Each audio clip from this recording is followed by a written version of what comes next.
Now we've looked at the important issues of our emotional relationship with money, together with the development of a positive mindset, we can now continue our journey of discovery with a practical lesson from the ancients. And we're going to start here because the Babylonians were some of the first people to display their wealth in a flamboyant way to the world. And not only did Babylon itself surpass the splendour of any other city at the time, it was also here that the Hanging Gardens were built, out there in the desert.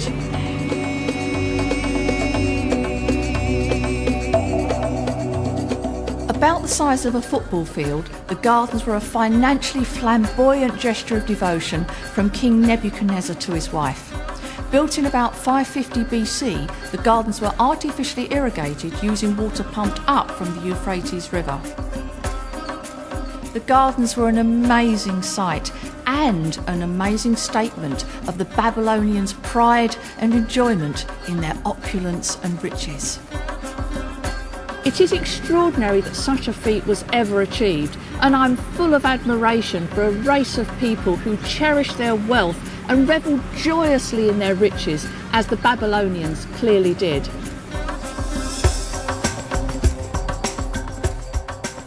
The people at the time had learnt and understood fundamental wealth principle number 1, which is this: control of income and expenditure. Actual coinage had begun to replace the system of barter that had been used before, and the local farmers and traders knew this. However many coins you put in the purse, one less must come out, always ensuring that there's one coin left over for the future. This is the first and most obvious secret of wealth. You don't need to be a genius to understand it, but if you don't actually do it, you will never, that's right, you'll never be wealthy. Anyone who wants to control the flow of their money has got to have an iron grip control on their inputs and outputs. They've got to know how much is coming in, and they've got to know how much is going out. If you don't know that, you're not in control of your money. That's the key. If you don't have it, you don't spend it. When a person pays themselves first, that means when they receive income from their services that they've rendered, that the very first thing they do is they put some of that into savings. Now, if you do that and you write a check to put it into a savings account or some investment account, you might emotionalize that and you might end up interfering with that. So the wisest thing to do is have it electronically transferred right into an investment account before you pay any other bills, the very beginning of the month. The second the money comes in, it goes right into savings. The moment you value you and pay yourself first is the moment that you attract more money to your life. When you manage money wisely, you receive more money to manage. Parkinsons Law, which comes from the work of C. Northcote Parkinson, a British bureaucrat, says that expenses always rise to meet income. No matter how much you make, you spend that amount and sometimes a little bit more besides on credit cards and loans. So the key to success is what I say is break Parkinson's Law. What that means, spend less than you earn and save and invest the balance. We've all seen the character, that cartoon character, where he's standing against a wall or it's a dam and the water starts coming out and one water shoots out one hole and then he puts his finger in and plugs it and then plugs it in another hole, and lo and behold the water starts coming out and he's stretched all the way. What happens is, that's the same with your finances. You get stretched so much that eventually that dam breaks, the flood comes in, you have to control your money. When you control your money will no longer control you. So one of the most common reasons people don't save and don't invest is because saving and investing isn't high on their value list. They value watching television more than they value saving and investing. They value spending money more than they value saving and investing. So until you can value saving and investing more than all the other things you're currently spending your money on, you'll never get around to saving and investing. If you will save 10% or more of your income on a regular basis, invest it carefully and let it grow, then over time you will become financially independent. As you earn more money as your life goes on, save more and more of your increased income until you hit your magic number. I had the opportunity to consult with a doctor who made $6.9 million in a year. And at the end of the year, he came to me for consulting and said, look, I'm in a financial bind. I'm having to borrow $327,000 to pay my taxes. And I explained to him that even though he has a vast fortune coming in, because $6.29 million is a great income to any doctor, and even though he has that coming in, if he doesn't manage it wisely, he's got nothing to stay.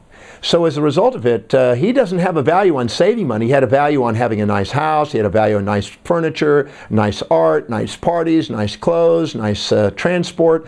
He had a value in everything else except saving and investing his money and paying his taxes. So it doesn't matter how much money you make, it has everything to do with how you manage what you make, and the way you manage what you make is based on your values. So if you don't value saving money and investing in building a fortune, and you don't value you, it won't stay with you. You have to value money, you have to value you, and you have to put it high enough on the values that you pay yourself first. This is one of the greatest secrets of building wealth. And what's interesting is, the lady that worked for him, a secretary, who was making $2,000 a month, $24,000 a year, saving $400 a month, 20% of it, was closer to financial independence than he was going to be, even though he's making $6.29 million. Again, it's not how much you make, it's how you manage what you make, and your hierarchy of values dictate how you manage your money. The hierarchy of your values dictates your financial destiny. If you don't pay the future first, the future will disconnect from you. So another way of looking at this is this. Imagine you're earning 30,000, somebody else is earning 300,000. Who's going to be better off at the end of their life? Well, you'd think it was the 300,000 person, not at all. It's the person that saves and invests the most, and that could be you at 30,000. You know, this explains why some people can make seemingly very little money but have a wonderful life because they control their expenditures, therefore harness their flow, where others don't control their expenditures and they have no control over the flow and they never have enough money left over at the end of the month. You always need to control your expenses. I know people who have gone into business, bought brand new cars on HP, had an expensive lifestyle before the business has made the money, and have failed. Always look after your money, make sure you count the pennies, and start worrying about spending it after you've made it. Controlling the flow of money comes down to one simple thing, and that is that you don't want to run out of month at the end of your money. I started life with a very simple piece of paper that had a line down the middle. On the left-hand side, it was how much sales we'd made, and on the right-hand side, it's how much costs we had. And on a weekly basis, just like you would manage your kind of domestic expenditure, that's really how I started. And interesting enough, today, 25 years later, although the management accounts pack is a lot more thicker, but the fundamentals haven't really changed. If controlling your money is difficult, here's a simple thing to do. Pay all your bills first, take whatever money you have left, take 10% out, save it. Take the rest of that money, divide it by 4, so 4 weeks in a month, take all that money into cash, put it in an envelope, at the beginning of every week, pull out that envelope, that's all you can spend. By the end of the month, you've never spent more than you had, and you always have that 10% left over. Yeah, I control the flow of money like I control the flow of anything in and out of my house, is careful watch. I'm a single mother of 2 daughters, and so, there's always something that they need, there's always something they want, there's always something around the corner, education, food, parties, clothes, you name it. And so I personally control the flow of money in and out pretty diligently. You really have to watch what's coming in, actually what you really do spend. I keep a journal.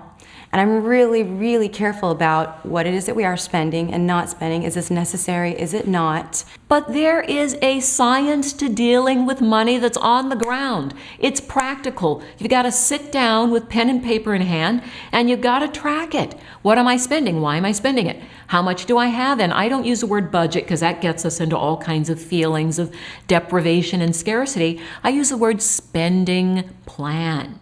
Do we really need that? It's probably the first question that we always ask ourselves. Do we really need to have something? And when you get down to it, our needs and desires are very different than what we really need to survive.